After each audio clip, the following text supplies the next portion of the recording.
Welcome. आइए जानते हैं सूक्ष्म जीवों के बारे में। कुछ जीव हमें अपनी आंखों से दिखाई नहीं देते, उन्हें सूक्ष्मदर्शी की सहायता से देखना पड़ता है। इन जीवों को हम सूक्ष्म जीव कहते हैं। सूक्ष्म जीवों को हम अधिकतर 4 भागों में बांटते हैं: जीवाणु, कवक, प्रोटोजोआ और शैवाल। इस चित्र में आप चारों प्रकार के सूक्ष्म जीव देख सकते हैं। ये देखने में बहुत अजीब से लग रहे हैं। विषाणु भी बहुत सूक्ष्म होते हैं, परंतु उनमें कोशिका नहीं होती। हम इन्हें पूरी तरह से जीव नहीं कह सकते। जब ये पौधे या जंतुओं की कोशिकाओं में प्रवेश करते हैं, ये अपनी संख्या सिर्फ तभी बढ़ा सकते हैं।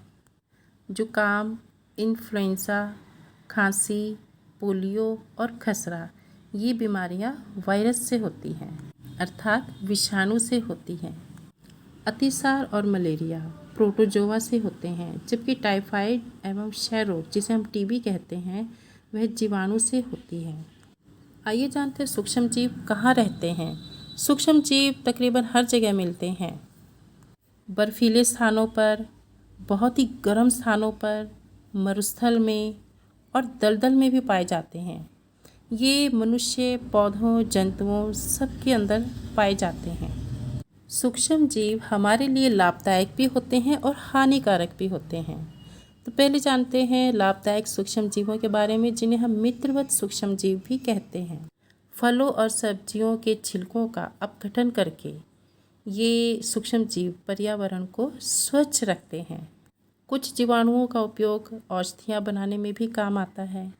कुछ जीवाणु मिट्टी को उपजाऊ बनाते हैं।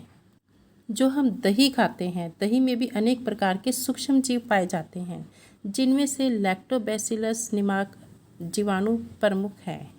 यह दूध को दही में बदल देता है।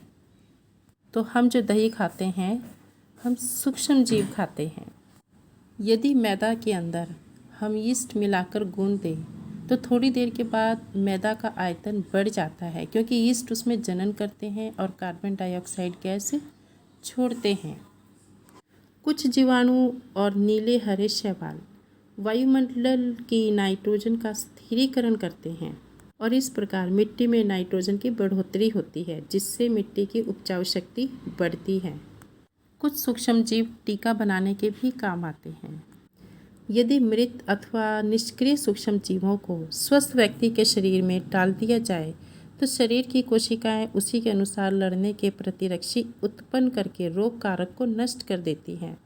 और ये जो प्रतिरक्षी हमारे शरीर में बनती है, ये हमेशा के लिए बनी रहती है और रोग कारक सूक्ष्म जीव से हमारी हमेशा के लिए सुरक्षा करती है। तो आजकल हैजा, क्षय, चेचक तथा हेपेटाइटिस जैसी अनेक बीमारियों को हम वैक्सीन अर्थात टीके के द्वारा रोक सकते हैं।